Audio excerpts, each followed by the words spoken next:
Give you a little history of how this meeting came about. I guess it was about 11 or 12 years ago. I was invited to some group therapy sessions through a friend of mine, Dr. Dixon, and he was working with guys who were on probation or parole or in the legal system. And, some had just recently been arrested, some were on probation. And I attended a couple of sessions, and there must have been 15 guys there that were mandated by the court system to have sex offender treatment. And the group lasted about an hour and a half, and they spent about, 50, 60 minutes complaining about the judges and the lawyers and prosecutors and the probation officers. And not once did anybody address their feelings, their urges, what got them into trouble. They were just so caught. So I says to Dean, Dean, how come they're not talking about their feelings? How come they're not talking about the shame? He said, well, being in a legal system, the probation officers are major stressors. And these guys have to vent. If they don't get out their stress, they're going to act out again. I said, fine. I said, okay, but how about just maybe 20 minutes of bitching about your probation officer, and let's spend the rest of the time talking about, feelings, like what happens when you drive home and you pass the little schoolyard with the little girls in there. How do you feel? So he agreed with me. So he integrated me into his group, and it was amazing what these guys were talking about, and they can't talk about it in a regular meeting.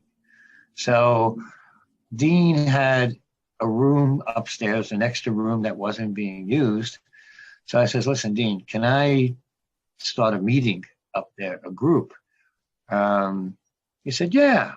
I says, you want some rent? He said, no, just have the guys, come to your meeting.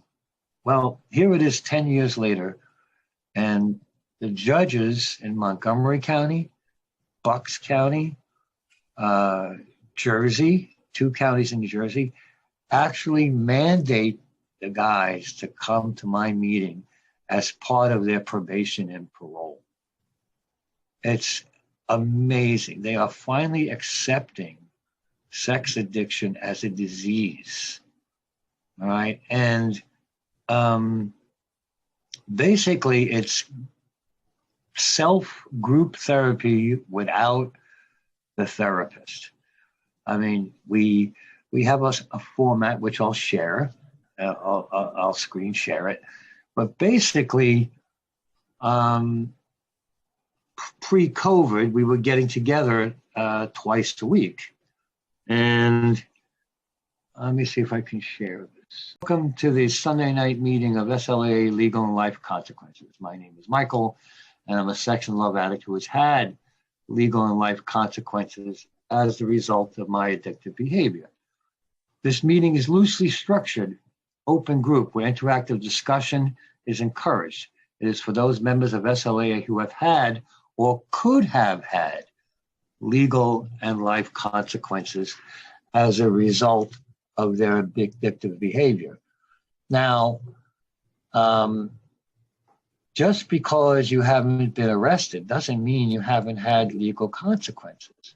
Like divorce is a legal consequence. Foreclosing on your home because you spent your mortgage money on acting out, that's a legal consequence of sex addiction behavior. I know a guy who withdrew his retirement and spent it all on lap dances. So, and then he had to embezzle his company to get more money. So might not be, getting arrested for child pornography or a hands-on offense, but this meeting is for anybody who's had serious consequences as a result of their behavior. This meeting provides a safe environment where all who attend can share their legal, sexual, emotional, and recovery struggles and challenges. To ensure this environment, we are guided by the following three principles. Microscopic honesty. We call on all our members to be microscopically honest about their actions, their motives, their consequences, their feelings, and their lives. Safety. It is vital that all our members view the room as a safe place to share and a safe place to attend. What is said and heard in this room must remain in this room and between the members of the meeting. Community. The LLC community is committed to maintaining a vital and active community outside of this room to remove the shadows of isolation that may have caused our bad decisions and consequences in the past. And then we have our newcomer section. When a new person shows up, first they have to call me first. They have to call me or this guy, Rob, who's the co-chair. And they have to share with us why they want to come to this meeting. We don't want law enforcement. We don't want therapists. We don't want probation officers. We want someone who's struggling to call first. And they call first, and then we allow them to come to the meeting. So when a newcomer shows up, after he's been invited, we go around the room and we share why we are here.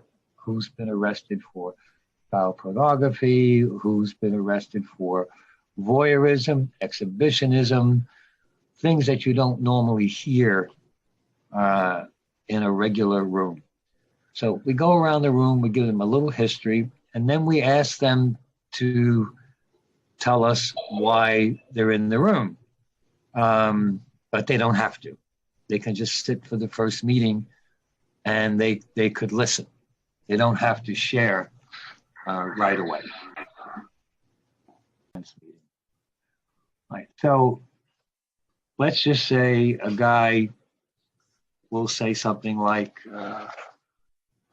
hey, you know, every day when I drive home from work, I pass by the bar or the schoolyard and I see all the young kids in the schoolyard and I get very triggered. We tell them, well, why the hell are you driving down that block? Drive a different way home. I mean, it's an interactive meeting. Some people might call it crosstalk, you know, but it's not crosstalk. It's suggestions, and we use a lot of I statements. For example, a guy might say, when I leave my ex-wife's house and I'm driving home, I fantasize about yada, yada, yada, yada, yada. So instead of us saying, well, don't fantasize, we might say, well, when I left my ex-wife's house and I had those fantasies, that this is what I did, and this is what worked for me. So we share our experience, strength, and hope. It's a conversation.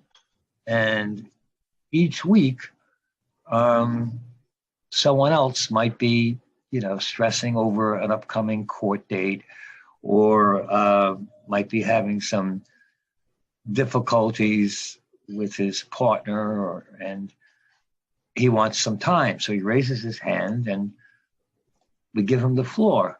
And then the group will share their experience when they went through something that was similar. And it's pretty intense. It can get, you know, if a guy's or a woman is bullshitting, they're told they're bullshitting and to cut it out. And what's been so wonderful, I'll share with you a healing thing that happened. There was a guy that was in my group that was molested by a teacher when he was in grade school and in the beginning of high school.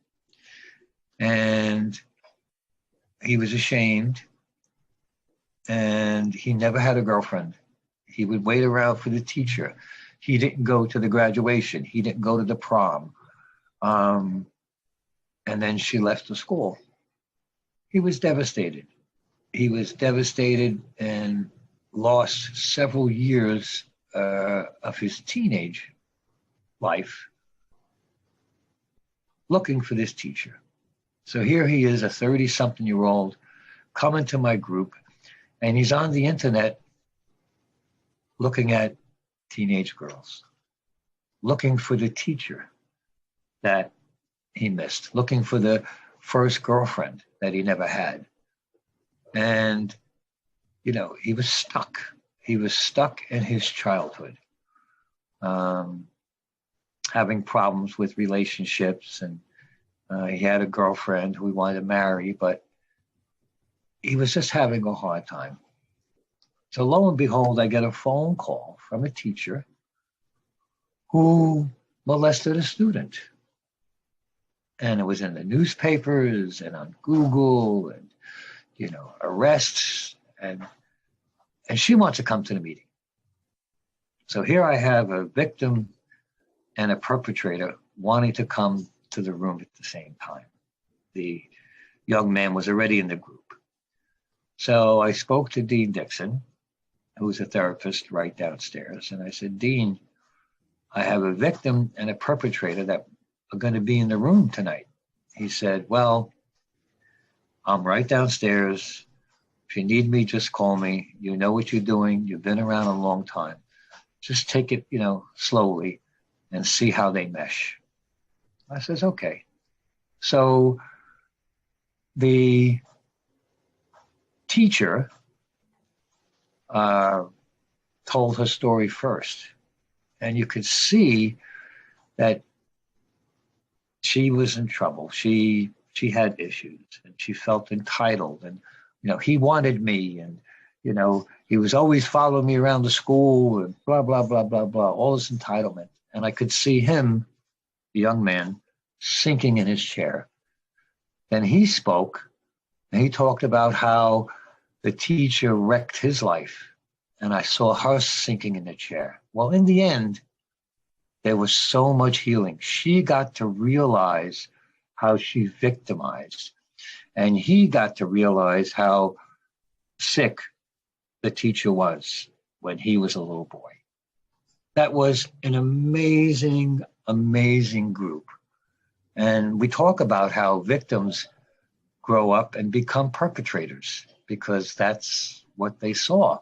We talk about how a victim, for whatever reason, many times feels they deserved the abuse. I mean, we tackle some pretty intense issues. Now, we're not therapists, we're not professionals. If you look at the closing, a word of caution about keeping our meetings and our members safe in and out of these rooms.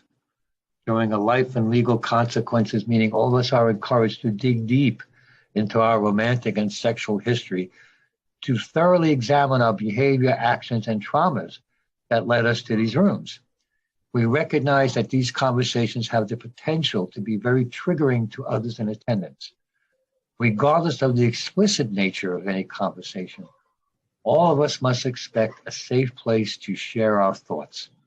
However, if you're triggered by specific conversation that takes place during the meeting, please contact the chair to find a solution that can keep you and everyone safe. I guess, oh, here it is.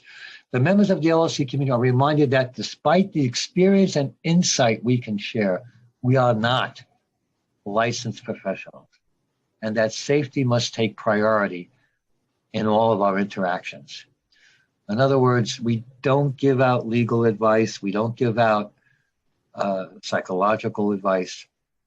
All we do is provide an arena for people to share what they cannot share in a regular S.L.A.A. room. I mean, people cringe when they talk about child pornography. People cringe if a guy says, or if a woman says, I touched my nephew, or a guy says, I touched my niece. They need to be able to share that and get it out without judgment, without people freaking out. So this is the meeting that we do. It's been amazing. Lots of tears, lots of crying, and you know, the probation department here in Pennsylvania and the judges in Bucks and Montgomery County want these guys to come here, and it's just amazing. I've been asked to go to court on behalf of some of these guys and tell the judge that, hey, they're working their program, they're doing good. I go as like a coach, not as an S.L.A.A. member.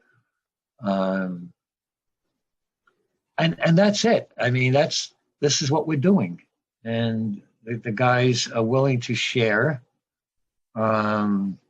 this format with all of you. And they've even so much as said is, hey, if anybody from the committee wants to pop in, just let us know. And you guys could actually, one of you could actually come in and see how we do it. And that's pretty much it, Celia. Anybody have any questions? Yeah, I want to step back here. First off, Michael, I'm in awe of what you do. You continue to do. You've always impressed me. You and I kind of sparred a little bit around the 40-question pamphlet and things like that. But I'm telling you, you are an absolute godsend to the fellowship and the community. And I just can't thank you enough to do that. Even then when we agree to disagree, you know, this is awesome. I just wish other parts of the world could catch up to where certain counties and judges and legal systems could do this. So this implies, though, that you allow co-ed meetings. Is that correct? Or Yes. Okay. Yes, there are two females in the group tonight, and just without breaking any anonymity, one's been holding on to a secret for about 35 years. 35 years holding on to a secret. She was never arrested for it or anything, but she's been holding this shame and guilt for 35 freaking years, and finally dumped it in our room. You know, she looks better. You know, she feels better. You know, she's like come alive, that she finally dumped what she's been holding for 35 years. Yeah. Oh, shame to kill her. It's amazing. And so when I haven't looked at the website, but when you go to GDBI and you find the LLC, it just has the phone number, right? So that you contact one or two people so you can do that pre-screening. Is that correct? Correct. Yeah, that's cool. I really like that. The other thing is it's not classic SLAA format, but you have much more of what I call constructive feedback approach. And we've experimented with that. We don't necessarily call them an SLAA meeting, but we meet for constructive feedback. But it really takes a strong chair, co-chair people to keep it constructive and not competitive. We've seen this in my experience. I've seen some people getting competitive in there, and we've had to shut that down. But I'm telling you, it really works when you get people with their experience, strength, and hope regurgitating. Well, it may not look exactly like that, but this is what happened to me when I did this, and then you ask the couple questions. I think you're still in fantasy. I think you're still in denial, or you feed that back. Boy, you can break maybe, like you say, 30 years of shame. Bless you all there. Oh, no, thank you. We have, there's a guy who's in prison, and you know what's not so, just a couple of things. One, if you're looking at child porn in Bucks County and there's a county operated sting, you get probation, or you could do a few months in jail. But if you're file sharing, across state lines and the federal government is involved, to go away for 5 years. The same crime. 5 years, mandatory minimum in the federal guidelines.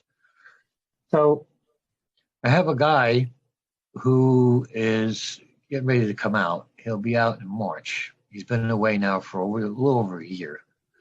His wife came to the meeting and she shared. And she shared what it was like to have the door banged in at 6 o'clock in the morning and the police rushing in with guns and handcuffing her to the couch while they searched the house for the husband's computers.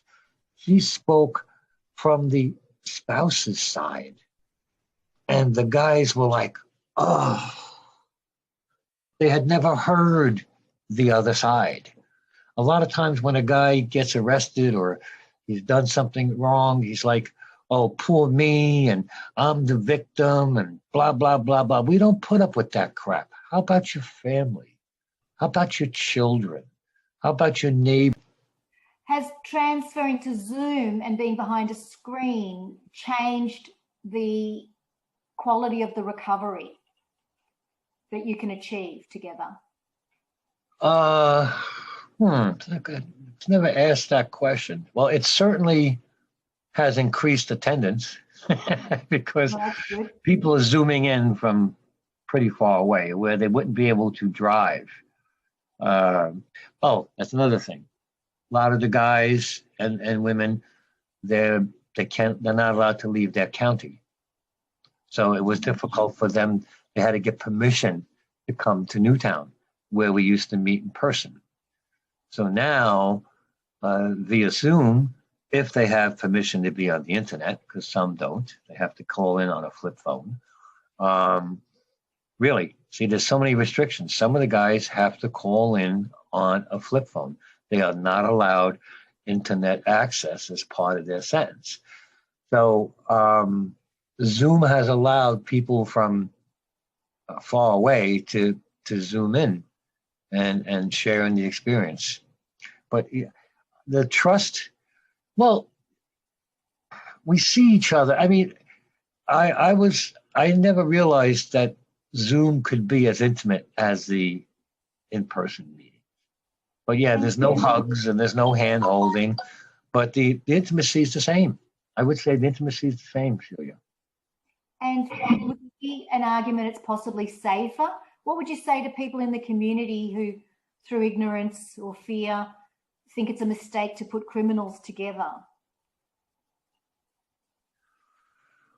And that it's safe, I might just add, and that it's safer for fellowships like ours to not assist that sector of that cohort of sex and love addicts. There are, let's put it this way. The guys in my room have already served their time. Some are going through the process now. They're not allowed, if there was an in-person meeting in a prison, to go to a prison. But there's nobody has so far said we can't meet like this for the sake of healing and recovery.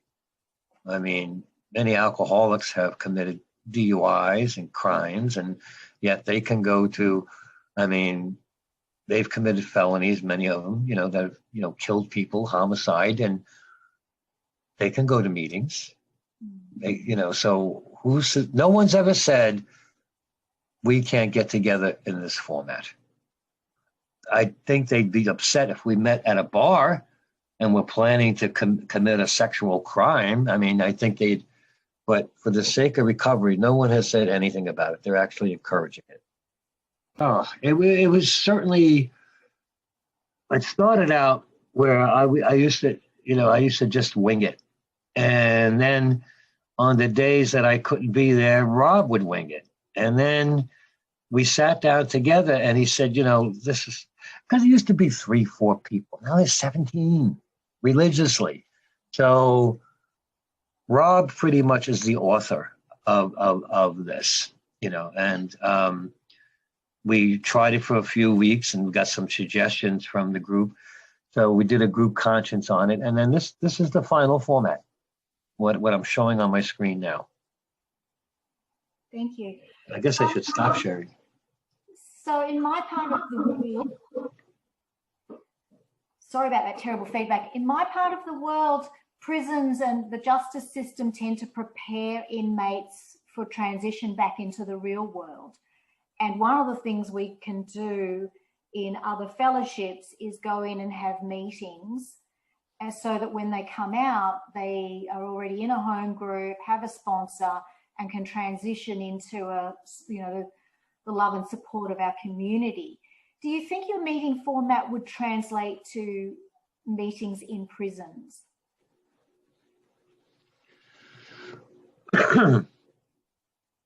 Probably not.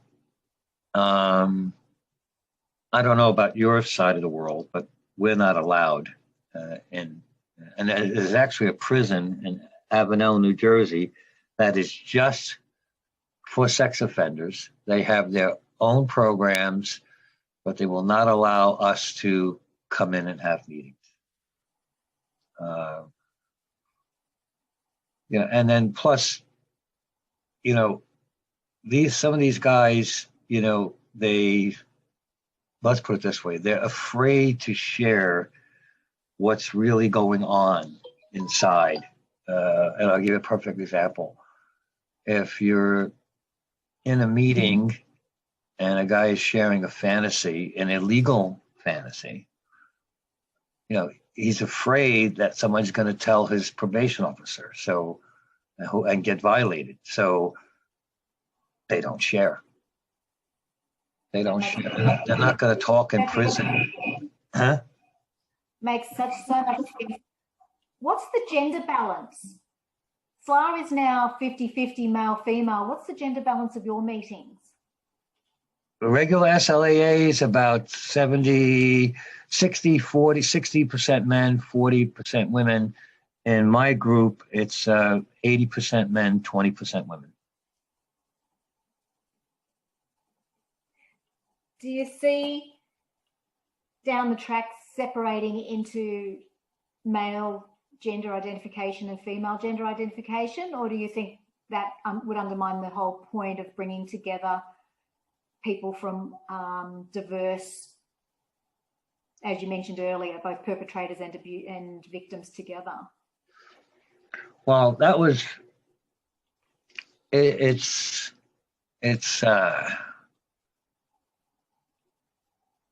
how can I put this? As we grow, I can see the men and the women separating into their own groups. I can see that happening. It hasn't happened yet. But what I think is very important is that each side see the other side. When Kathy spoke to the guys about what it was like when the cops came busting in on her husband and took him away in handcuffs. The guys were floored. They hadn't a clue what their actions, how it hurt other people. And I think the way to healing is victim empathy. We think, many addicts think we don't hurt anybody but ourselves. It's not true. This disease has like tentacles. It affects a lot of people. And the more you get in touch with victim empathy, the less likely you're going to offend. And my next question, sorry to have so many. No, that's good. Do your members do the steps and do they sponsor each other? They don't talk to each other outside the room because that's what the authorities don't want them to do. They work in the steps with their sponsors and in regular SLAA meetings. But in our meeting, we're just focusing on the issues that brought them here. And, they talk about their traumas that they would never talk about in an SLAA room. I'm talking, I mean, sometimes I have to sit back and take a deep breath, because as soon as I think I've heard it all, I hear something that I've never heard before. And it's quite shocking. And so I really have to get a hold of myself, and not react, and just let the group, deal with it. Guys deal with.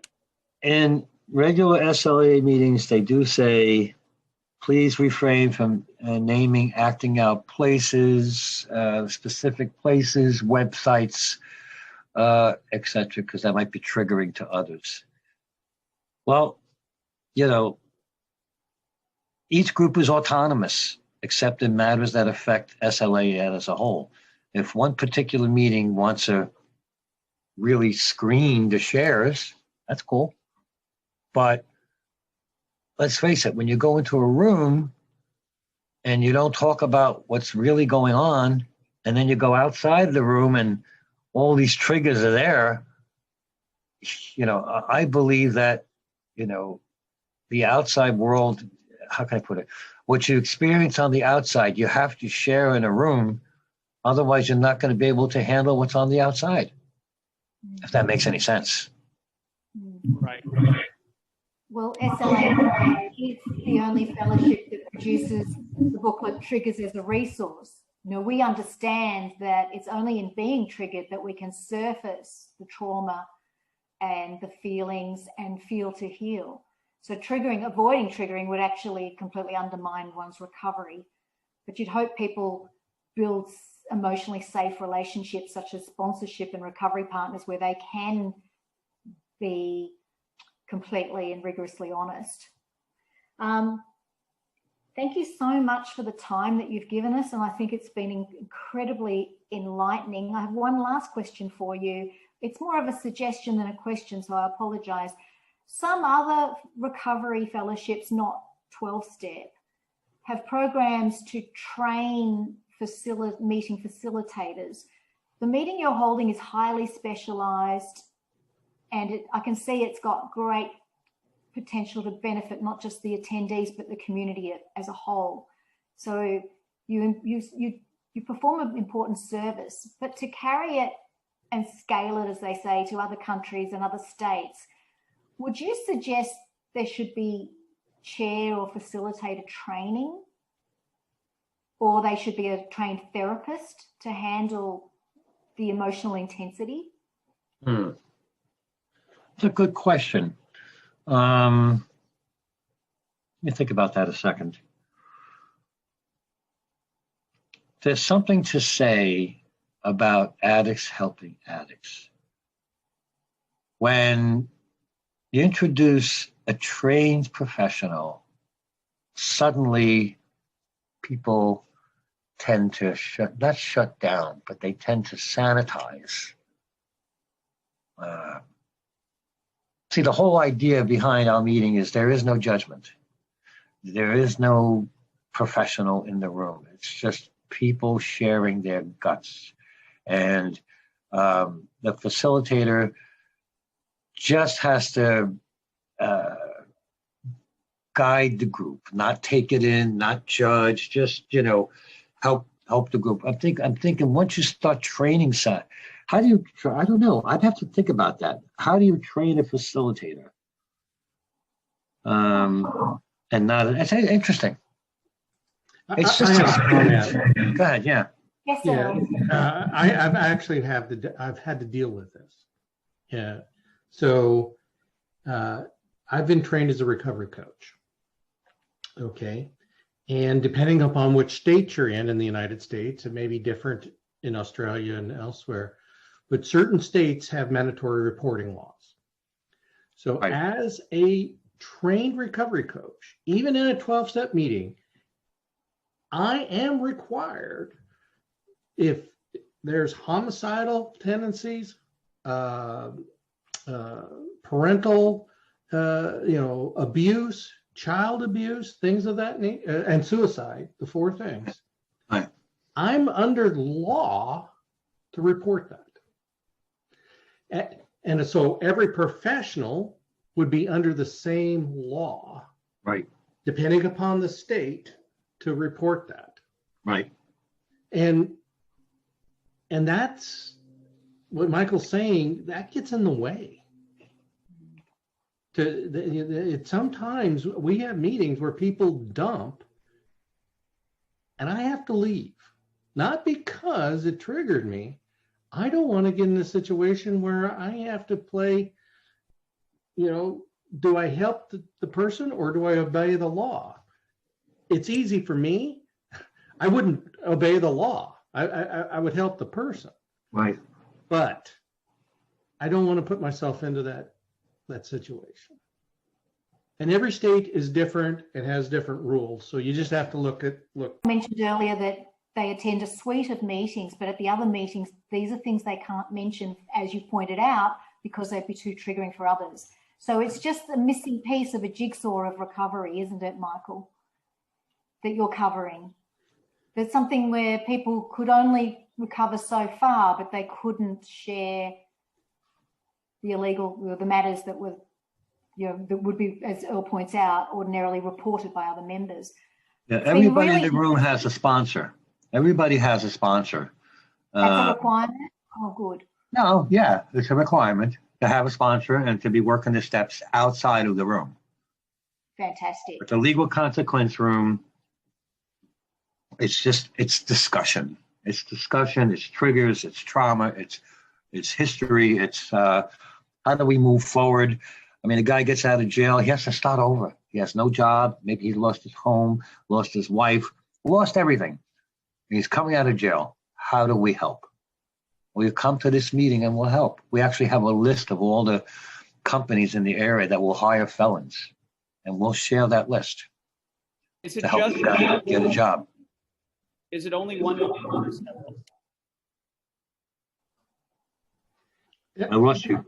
think it's 2 a week. I think your question was how many meetings? Yes. We have 2 a week. 2 a week. Sunday and Wednesday. Sunday, tonight at 7, and Wednesdays at 8:45. Which is the format you shared on the screen. It's used for both. Michael, this last one question is what in Australia we call a bit of a Dorothy Dixer. We've only got a couple of minutes left and then we'll close the meeting. But what do you think have been the benefits of the new meeting that you've been trialling and proving now for 10 years? What are the benefits, the biggest benefits you've seen? The biggest benefit is microscopic honesty. Getting in touch, being able to share once and for all, stuff that you just wouldn't dare share anyplace else. It's a release for these guys. It's, I'll give a perfect example. There'll be someone that I've seen in the S.L.A.A. rooms for years. And I've heard this person's story in the S.L.A.A. room. But they come to a legal consequence meeting and they will share something that they've never, ever shared before. They will share their deepest, darkest shame, their deepest, darkest secret. And in that, it's a tremendous amount of healing. Do you think that's reducing recidivism? Do you think that their risk of reoffending is lessened? Absolutely. Absolutely. Absolutely. It helps them get in touch with the original trauma, which, is one of the reasons why they're offending today. The low self-esteem, the feelings of worthlessness. By sharing this stuff, they no longer feel worthless. They no longer feel responsible. We help them not feel responsible for the trauma that happened to them. Many people believe they were responsible, and that's not the case. They were children. They were victimized.